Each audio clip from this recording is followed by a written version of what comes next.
بسم اللہ الرحمن الرحیم۔ حرم اہل بیت دمشق سے روانہ ہوئے نعمان بن بشیر کو اہل بیت سے بے حد محبت و عقیدت تھی۔ وہ نہایت آرام اور بڑے احترام کے ساتھ انہیں لے جا رہے تھے۔ تمام بیویاں اور حضرت زین العابدین رضی اللہ عنہ نعمان بن بشیر اور ان کے ماتحت سواروں کے بہت زیادہ مشکور تھے۔ یہ لوگ دمشق سے چل کر کربلا میں آئے۔ انہیں خیال تھا کہ اب تک شہیدوں کی لاشیں بے گور و کفن پڑی ہوں گی، مگر جب وہ کربلا میں داخل ہوئے تو انہیں معلوم ہوا کہ قبیلہ بنو اسد کے مقام حاضربہ سے آ کر اہل بیت کی لاشیں دفن کر دی ہیں۔ سب نے اس قبیلہ کی خدا ترس لوگوں کا شکریہ ادا کیا۔ بعض روایتوں میں لکھا ہے کہ سیدنا حضرت امام حسین علیہ السلام کا سر مبارک اہل بیت ساتھ لائے تھے اور انہوں نے جس جگہ جسد اطہر مدفون تھا سر بھی دفن کر دیا، لیکن اس روایت کی کوئی سند نہیں ہے، نہ کسی معتبر اور ثقہ شخص نے یہ روایت کی ہے، بلکہ سچ پوچھو تو یہ روایت شاید اس لیے اختراع کر لی گئی ہے تاکہ محبان اہل بیت کو یہ بیان کر کے رلایا جائے کہ سر امام علی مقام علیہ السلام اہل بیت کے ساتھ ساتھ رہا۔ یہ بات اس لیے بھی غلط معلوم ہوتی ہے کہ راوی کہتے ہیں کہ حضرت زین العابدین رضی اللہ عنہ یزید سے سر لے کر آئے اور جسد اطہر کے ساتھ دفن کر دیا۔ یہ بات تمام معتبر اور مستند کتابوں میں لکھی ہوئی ہے کہ شہدائے کربلا کو اہل بیت کے دوبارہ کربلا میں آنے سے پہلے ہی دفن کر دیا گیا تھا۔ پھر یہ ممکن تھا کہ حضرت زین العابدین مزار مبارک کو ادھڑوا کر اس میں سر پاک رکھتے، کیونکہ شرعاً قبر کا ادھیڑنا مکروہ اور ممنوع ہے۔ دراصل سر امام علی مقام علیہ السلام کے بارے میں مختلف روایات ہیں۔ ایک تو وہی ہے جو ہم نے اوپر بیان کی ہے۔ ایک روایت یہ ہے کہ اہل بیت کو رخصت کرنے کے بعد سر امام حسین علیہ السلام مدینہ منورہ میں بھیجا، جو مدینہ کے قبرستان جنت البقیع میں خیر النساء حضرت فاطمہ الزہرا کے مزار مبارک کے پاس دفن کیا گیا۔ یہ روایت بھی صحیح معلوم نہیں ہوتی، کیونکہ اہل بیت کو رخصت کرنے کے وقت یزید سر کو کیوں روک لیتا اور بعد میں کیوں بھیجتا؟ اگر واقعی اس وقت تک سر مبارک دفن نہیں کیا گیا تھا تو یزید اہل بیت کو دے دیتا۔ اگر روایت یہ ہوتی کہ یزید نے سر امام علی مقام علیہ السلام کو دے دیا تھا اور انہوں نے لے جا کر جنت البقیع میں دفن کر دیا تو کریم قیاس بھی تھی، لیکن یہ بیان کرنا کہ یزید نے بعد میں سر بھیجا سمجھ میں آنے والی بات نہیں، اس لیے یہ روایت بھی صحیح معلوم نہیں ہوتی۔ ایک روایت میں یہ بھی ہے کہ سر مبارک امام علی مقام علیہ السلام مصر کے دارالسلطنت القاہرہ میں لے جا کر دفن کیا گیا۔ یہ روایت شاید اس وقت گھڑی گئی ہے جبکہ صدیوں بعد ملک مصر میں فاطمیوں کی خلافت قائم ہوئی، ورنہ سر مبارک علی مقام امام علیہ السلام کو مصر میں لے جا کر القاہرہ میں دفن کرنے کی کوئی وجہ معلوم نہیں ہوتی۔ ایک روایت یہ ہے کہ دمشق میں مسجد امویہ میں سر مبارک امام علی مقام علیہ السلام دفن کیا گیا۔ یہ جگہ مسجد کے اندر ایک طرف کو واقع ہے، وہاں ایک خوبصورت کٹہرہ لگا ہوا ہے جس کے اوپر ایک نہایت خوشنما گنبد ہے۔ اس کٹہرے میں سنہری حروف میں لکھا ہے: مرقد راس سیدنا امام ابی عبداللہ الحسین رضی اللہ عنہ۔ یہی روایت صحیح معلوم ہوتی ہے کہ سر امام علی مقام علیہ السلام دمشق میں مسجد امویہ میں دفن کیا گیا، واللہ اعلم بالصواب۔ غرض یہ کہ 20 صفر 61 ہجری کو اہل بیت دمشق سے واپس آتے ہوئے کربلا میں مقیم ہوئے۔ بنو اسد نے حضرت عباس رضی اللہ عنہ علم دار کو دریائے فرات کے کنارے کے قریب دفن کیا تھا۔ حضرت امام حسین علیہ السلام کے سب پاش جسد اطہر کو ایک جگہ دفن کیا گیا تھا اور دوسری تمام لاشوں کو ایک بڑے احاطہ میں دفن کر دیا تھا۔ عام مردوں کو ایک قبر میں دفن کرنا جائز نہیں ہے، لیکن بہت سے شہیدوں کو ایک جگہ دفن کرنا جائز ہے۔ میدان کربلا میں پہنچ کر اہل بیت پر رقت طاری ہو گئی۔ انہیں وہ تمام بچے اور بڑے یاد آ گئے جو وہاں بھوکے پیاسے شہید ہوئے تھے۔ ایک شب یہاں قیام کر کے یہ قافلہ مدینہ منورہ کی طرف روانہ ہوا۔ حضرت سغرا بھی مکہ معظمہ سے مدینہ منورہ ہی چلی آئی تھیں۔ آخر قطع مراحل کے بعد یہ برباد شدہ قافلہ مدینہ منورہ میں داخل ہوا۔ ان کے آنے کی اطلاع ایک روز پہلے ہی مدینہ والوں کو ہو چکی تھی اور مدینہ منورہ کی عورتیں، مرد، جوان، بوڑھے، چھوٹے اور بڑے سب ان کے استقبال کے لیے نکل آئے تھے۔ حرم اہل بیت محملوں میں سوار تھی۔ ایک وہ وقت تھا کہ جب مدینہ منورہ سے وہ روانہ ہوئی تھی، ان کے جگر گوشے ان کے ساتھ تھے، وہ انہیں دیکھ دیکھ کر خوش ہوتی اور آنکھوں کو ٹھنڈک پہنچاتی تھیں۔ لیکن آج وہ میدان کربلا میں حق و باطل کی جنگ میں اپنے تمام جگر پارے راہ خدا میں بھیٹ چڑھا کر واپس آ رہی تھیں۔ ان کی گودیں خالی تھیں۔ حضرت زین العابدین رضی اللہ عنہ کو اگرچہ آرام ہو گیا تھا، لیکن جو حادثہ جانتا ہے ان پر گزرا تھا، اس نے انہیں نیم جان بنا دیا تھا۔ وہ حسرت و غم کی مجسم تصویر بن کر رہ گئے تھے۔ ان کی بے کسانہ صورت کو دیکھ کر ہر شخص بے اختیار رو پڑتا تھا۔ اہل بیت کو دیکھ کر اور حضرت امام حسین علیہ السلام کو یاد کر کے تمام مرد و زن زار و قطار رو رہے تھے۔ اہل بیت بھی رونے لگے اور وہ روتے روتے رسول اللہ صلی اللہ علیہ وسلم کے روضہ اطہار پر پہنچے۔ حضرت زین العابدین نے وہاں پہنچتے ہی گزارش کی، السلام علیکم یا حبیب اللہ صلی اللہ علیہ وسلم۔ نانا جان، آپ کے خاندان کے غمزدہ یتیم آئے ہیں۔ ہم پر غم و ستم کے وہ پہاڑ ٹوٹے ہیں جنہوں نے ہمارے جسموں سے خون اور آنکھوں سے آنسو خشک کر دیے ہیں۔ نانا جان، افسوس اور غم یہ ہے کہ آپ کے ان حسین علیہ السلام کو جنہیں آپ اپنے کاندھوں پر بٹھاتے تھے، جن کا دل کبھی میلا نہ ہونے دیتے تھے، جن سے آپ محبت کرتے تھے، انہیں آپ کا کلمہ پڑھنے والوں ہی نے کربلا کے میدان میں بھوکا اور پیاسا ذبح کر دیا۔ آپ کے ہر اہل بیت پر ہر ظلم کیا، لیکن قسم ہے خدائے بزرگ و برتر کی کہ آپ کے نواسہ نے کوفیوں کے ہر ظلم و ستم کو بڑی خندہ پیشانی سے برداشت کیا، اپنے تمام جگر پاروں کو راہ حق میں قربان کر دیا۔ یا رسول اللہ صلی اللہ علیہ وسلم، ہم برباد ہو کر حاضر ہوئے ہیں۔ ہم نے حضرت امام حسین علیہ السلام جیسے باپ کو کھو دیا۔ وہ حادثہ ہماری آنکھوں کے سامنے ہوا ہے جس نے ہمارے دلوں کو ٹکڑے ٹکڑے کر دیا ہے، ہمارے سینوں میں غم سے ناسور پڑ گئے ہیں۔ آپ کی نواسیاں کوفہ کے بازاروں میں ننگے سر پھرائی گئیں، اب مجسمہ غم بن کر حاضر خدمت ہیں۔ ہم انتقام نہیں چاہتے بلکہ صبر و سکون چاہتے ہیں۔ حضرت زین العابدین رضی اللہ عنہ فرماتے جاتے تھے اور روتے جاتے تھے۔ تمام سیدانیاں بھی رو رہی تھیں، وہ تمام عورتیں اور مرد بھی جو ان کے قریب کھڑے تھے رو رہے تھے۔ اس کے بعد آپ نے فاتحہ پڑھی اور وہاں سے واپس لوٹ کر مکان پر پہنچے۔ وہاں حضرت صغرا رضی اللہ عنہ آپ کا انتظار کر رہی تھی۔ جو ہی یہ لوگ مکان میں داخل ہوئے، حضرت صغرا رضی اللہ عنہ دوڑ کر سب سے لپٹ گئیں اور اس قدر روئیں کہ ان کی ہچکی بندھ گئی۔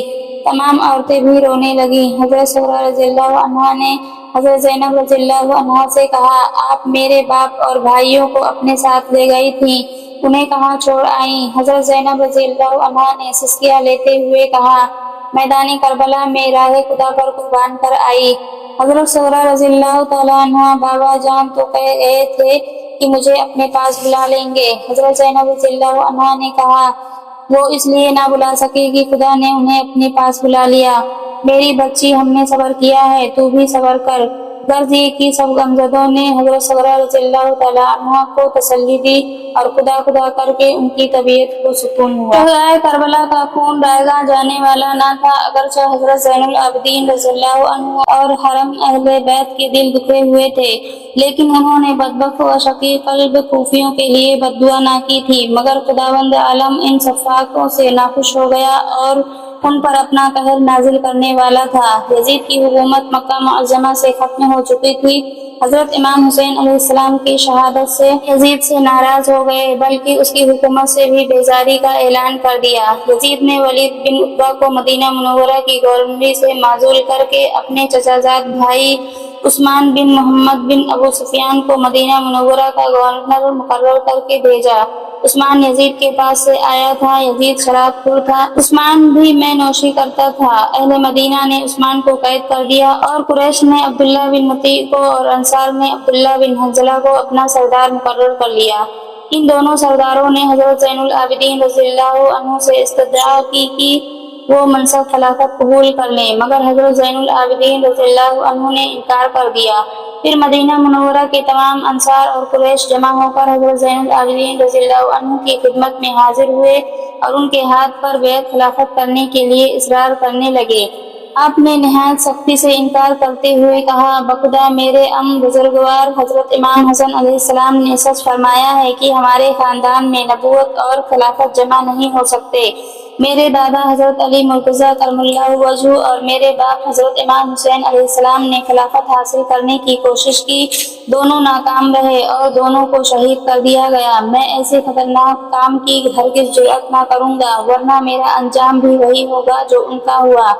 آپ کے انکار کے باوجود مدینہ والے پھر بھی اصرار کرتے رہے۔ حضرت زین العابدین رضی اللہ عنہ تنگ آ کر مدینہ منورہ سے ایک گاؤں میں تشریف لے گئے اور وہیں رہائش اختیار کر لی۔ آپ کے چلے جانے کے بعد اہل مدینہ نے حامیان یزید کو عموماً اور اس کے خاندان والوں کو خصوصاً قید کرنا شروع کر دیا۔ مروان بن حکم بھی مدینہ منورہ میں موجود تھا اور چونکہ وہ صاحب اثر تھا اس لیے اس پر اہل مدینہ نے دست درازی نہ کی۔ مروان نے بہت سے یزید کے خاندان والوں کو اپنے مکان میں پناہ دی، لیکن پھر بھی بہت سے یزید کے حامی اور خاندان والے باقی رہ گئے۔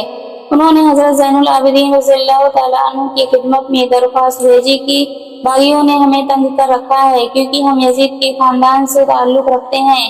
آپ نے خلافت سے انکار کر کے یزید اور اس کے خاندان والوں کی ہمدردی حاصل کر لی ہے۔